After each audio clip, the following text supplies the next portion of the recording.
Intii u dhaxaysay qarnigii 11aad ilaa qarnigii 13aad, waxaa dunida aafeeyay dagaallo aan dhammaad lahayn oo ay wadeen boqortooyadii quudan jirtay xinjiraha dhiigga ee Tataarka.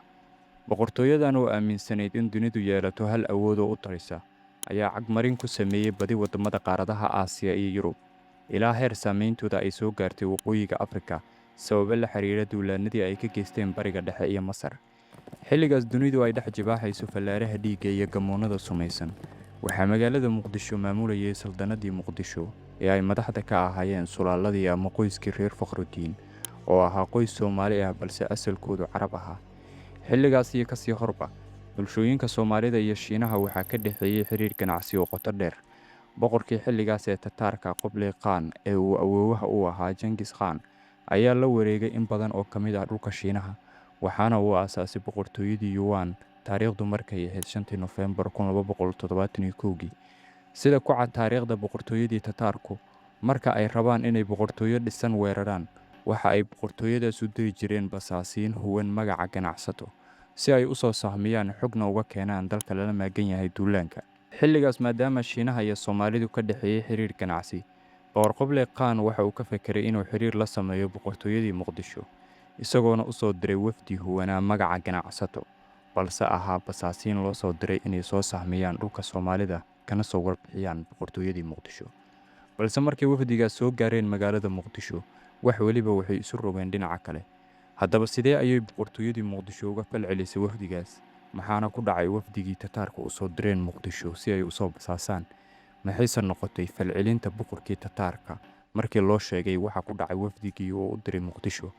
Su'aalahaas iyo kuwo kale ayaan uga jawaabi doonaa muuqaalkeennan, balse marka hore haddii ay tahay markii kugu horeysay, fadlan like dheh muuqaalka, sidoo kalena ka mid noqo saaxiibada halkan ku xiran. Magaalada Muqdisho waxa ay ahayd magaalo ilbaxnimo iyo xadaarad lagu sheegay, sida ay soo wariyeen dhulmareennadii booqday.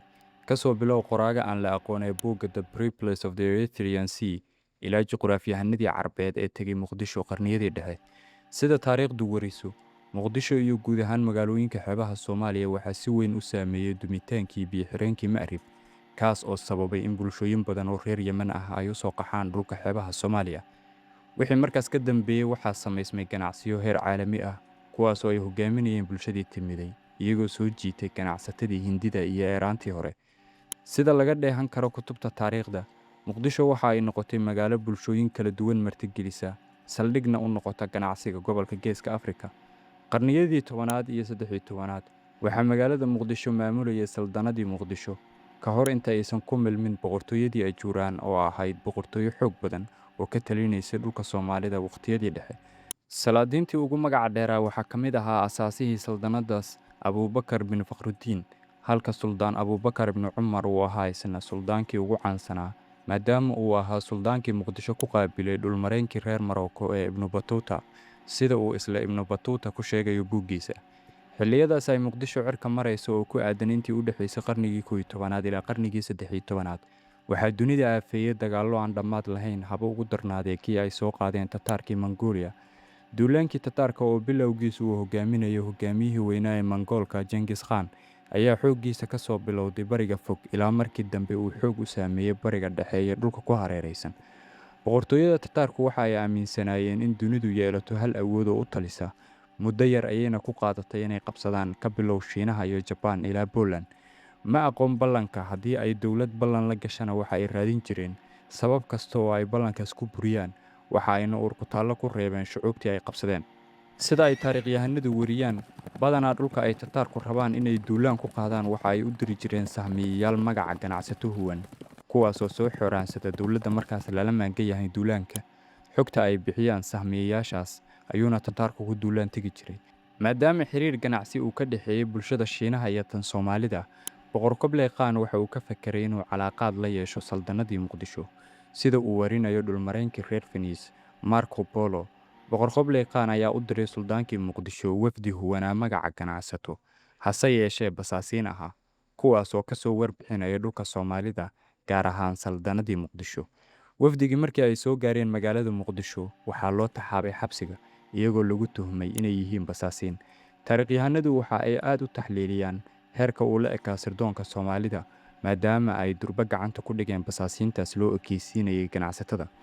waxaa loo badinayaa in suldaanka muqdisho uu aad ula socday isbeddelka hoggaamineed ee shiinaha ka jiray iyo in mongoolka uu tataarku hoggaaminayay ay dumiyeen boqortooyadii sulaaladii song ee ka jirta shiinaha ka hor inta uusan Kublai afgembin oo uusan aasaasin boqortooyadii yuan. Saldanadda muqdisho iyo suldaankeediiba waxa ay hoosta ka xariiqeen danaha uu lahaan karo boqor Kublai Khan oo ay u arkayeen hoggaamiye dhulballaarsi ku fakaraya, taas oo keentay in xabsiga la dhigo ganacsatadii basaasiinta ahaa ee ka socday dowladdii yuan ee hoos tegaysay tataarka. Aad ayuu boqor Kublai Khan uga carooday wararka sheegaya in la xiray basaasiintiisii, waxaana uu goostay in mar kale uu wafdi canaan iyo digniin wada u diro Muqdisho. Sida uu Marco Polo oo ahaa dhulmareen reer Faniisha uu warinayo, boqor Kublai Khan ayaa mar kale u diray Muqdisho wafdi fariinta ugu culus ee ay sidaan ay ahayd in shuruud la'aan loo sii daayo ragga u xiran saldanada Muqdisho. Hase yeeshee suldaankii Muqdisho oo qabd jabinaya boqorkii tataarka ahaa ee Kublai Khan ayaa mar kale xabsiga dhigay wafdiga labaad, taasoo xaaladda sii cuslaysay. Wufuuddii Kublai Khan u soo diray Muqdisho waxa ay ahaayeen wufuuddii ugu horreysay ee noocooda ah oo uu hoggaamiye ka tirsan tataarku u soo diro gobolka Geeska Afrika. Hase yeeshee saldanadii Muqdisho oo tuhunsaneed damaca tataarka ayaa hor istaagtay sifo kasta oo tataarku isugu fidin lahaa Afrika, gaar ahaan gobolka Geeska Afrika. Xilligaas arrintaasi waxay ahayd mid aad u weyn, sababtoo ah boqortooyooyin badan ayaa ka baqi jiray in xitaa ay eegaan ergada tataarka. Taariikh ahaanna Mongooliyiintu waxay aad uga caroon jireen haddii ergadooda wax loo geysto, waxaana tusaale loo soo qaadan karaa boqortooyadii Khwarizman Empire markii ay dishay ganacsato Mongool ah. Tataarku waxa ay ku qaadeen dagaal aad u ba'an oo boqortooyadii meesha ka saaray. Ugu dambeyn sanadkii 1368 ayay duntay boqortooyadii tataarka ahayd ee yuan ee ka talinaysay carriga Shiinaha, waxaana talada la wareegay sulaaladii Ming iyagoo aasaasay boqortooyadii Ming. Muddo kadib caadi ayuu ku soo noqday xiriirka Shiinaha iyo Soomaaliya, waxaana u suurta gashay saldanadda Muqdisho inay xiriir wanaagsan la yeelato boqortooyadii Ming ee markaas uun la wareegtay talada Shiinaha.